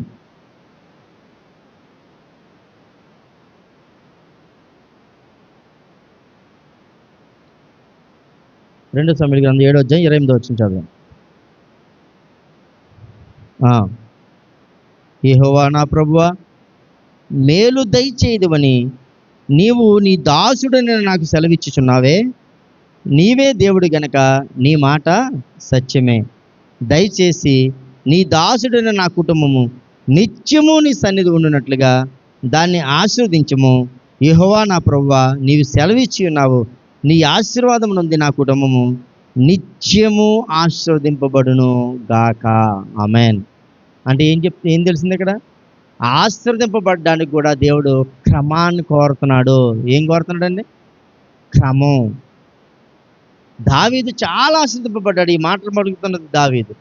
చాలా ఆశీర్వదింపబడి ఏ మాట చెప్తున్నాడండి? ప్రభువా, నీ సేవకుడిని, నీ దాసుని. మనమందరం కూడా ఏం చెప్పాలి? మనం కూడా నీ సేవకురాలమే, నీ దాసులమే. మేము ఆశీర్వాదం పొందడానికి కారణం ఏంటి? నీ మందిరం. మేము అసలు జీవించడానికి కారణం ఏంటంటే ఎంత ఒబీడియన్సీ ప్రకటిస్తున్నాడో చూడండి. అంటే ఎంత విధేయత చూపిస్తున్నాడో చూడండి. చూపిస్తూ ఏమంటున్నాడు? మేము ఆశీర్వదింపబడ్డానికి కారణము నీ మందిరము కాబట్టి నీ మందిరంలో నిత్యము నేను నా కుటుంబము ఆశీర్వదింపబడినట్లుగా నీ సన్నిధి ఉండునట్లుగా దాన్ని ఆశీర్వదించము. యెహోవా ప్రభువా, నువ్వు సెలవిచ్చి ఉన్నావు కదా, నీ ఆశీర్వాదం నుండి నా కుటుంబము నిత్యము ఆశీర్వదింపబడును కాక. ఆమేన్. అంటే ఏ మాట పలుకుతున్నాడు దేవుడు? ఆశీర్వదింపబడ్డానికి కూడా క్రమము కావాలి. దేవుని నామానికి స్తోత్రం. హల్లెలూయా, హల్లెలూయా. నా దగ్గర చాలామంది పని వాళ్ళు ఉన్నారు. నేను ఎలా ఇస్తాను వారికి? నెలంతులుగా నెలవారీ జీతాలు కొంతమంది ఉన్నారు, డైలీ జీతాలు కొంతమంది ఉన్నారు. ఇప్పుడు నెలవారీ వాడికి ఎలా ఇస్తాను జీతం? ఆ నిత్యము నా దగ్గర ఎలా ఉన్నాడు, ఆ నెలలో ఎలా పనిచేశాడు, ఎంత జీతానికి నియమింపబడ్డాడో. జీతం అంటే ఆశీర్వాదం కదా. ఎంత జీతాన్ని నియమింపబడ్డాడు అది లెక్క పెట్టుకొని, ఆడు ఎన్ని రోజులు మానేశాడో, ఎన్ని రోజులు చేస్తున్నాడో అన్నీ లెక్క పెట్టుకొని ఇస్తాను. అవునా కదండి? అంతేనా? ఒక బాగా ఎక్కువ మానేశాడు అనుకోండి, ఏదో 1-2 రోజులైతే క్షమిస్తాను, 3-4 రోజులైతే క్షమిస్తాను. నేను ఇచ్చిన సెలవులు 4-5 ఉంటాయి, అవి కాకుండా నీకు ఎక్కువ వాడుకుంటే పోనీ 2-3 రోజులైతే క్షమిస్తాను. అలాగని అవకాశం దొరికింది కదా అని ఏం అనట్లేదు కదా అని మానేస్తే ఏం కట్ అయిపోద్ది? అంటే ఏం కట్ అయిపోద్ది? ఆశీర్వాదం కట్ అయిపోతుంది. కాబట్టి ఆలోచన చేసుకోండి. మిమ్మల్ని విమర్శగా నేను మాట్లాడట్లేదు. నా మాటలు మీరు ఎవరు విమర్శగా తీసుకోవద్దు. ఇప్పుడు వరకు మీకు చెప్పిన ఏ మాట కూడా మీకు విమర్శ కాదు. ఇదేంటిది? మీకు ఆశీర్వాదం కొరకే మాట్లాడబడింది. మీరు క్రమం నేర్చుకోవాలి. ఆ క్రమం ఏమవుద్దంటే మీ జీవితాలకు ఆశీర్వాదకరంగా ఉంటుంది. అందుకే అంటున్నాడు, నువ్వు ఆశీర్వదిస్తానన్నావు కదా. ఏమంటున్నాడు? దేవుణ్ణి అడుగుతున్నాడు చూడండి. నువ్వు దీవిస్తానన్నావు కదా, ఎప్పుడు చెప్పు? నీ సన్నిధిలో మేము నిత్యము ఉన్నట్లుగా ఉంటే మమ్మల్ని ఆశీర్వదిస్తానని చెప్పావు కదా. అంటే ఇప్పుడు నాకు కావాల్సింది ఏంటి? నీ సన్నిధిలో నిత్యం ఉండినట్లుగా నా కుటుంబాన్ని నువ్వు ముందు నా కుటుంబాన్ని నువ్వు నిత్యం ఉండినట్లుగా ఆశీర్వదించు. అప్పుడు ఏమవుద్దంటే ఆశీర్వాదము ఆటోమేటిక్గా నాకు వస్తుంది అని దేవుడు తెలియజేస్తున్నాడు. కాబట్టి ప్రియులరా, దేవుని వాక్యం జాగ్రత్తగా ఆలోచన చేసుకోండి. ఈరోజు కొంచెం సమయం ఎక్కువైనా సరే ఎప్పుడు కూడా ఒకటే ఆలోచన కలిగి ఉండాలి. క్రమంగా పనికి వెళ్ళేవాడు కుటుంబంలో ఏం చేయబడతాడట? హెచ్చింపబడతాడు. అంతే కదండి. ఇంట్లో కుమారుడు క్రమంగా పనికి వెళ్తుంటే కుటుంబం హెచ్చించబడదా? నీ భర్త క్రమంగా పనికి వెళ్తుంటే నీ కుటుంబం హెచ్చించబడదా? అవునా కదండి. మీ తండ్రి క్రమంగా పనికి వెళ్తుంటే మీరు హెచ్చించబడరా? అంటే ఏంటి? క్రమం కలిగింది ఎక్కడైనా ఆశీర్వాదమే. అది భౌతికంగా అయినను, అది ఆత్మీయంగా అయినను, అది మరి ఏ చోటైనను క్రమం అన్నది ఆశీర్వాదానికి కారణము. కాబట్టి జాగ్రత్తగా ఆలోచన చేసుకోండి. దేవుడి మాటలను దీవించి ఆస్వాదించును కాక. Amen, amen, amen. ఆ కానుక పెట్టండి, చిన్న కానుక పాటు వాడుకొని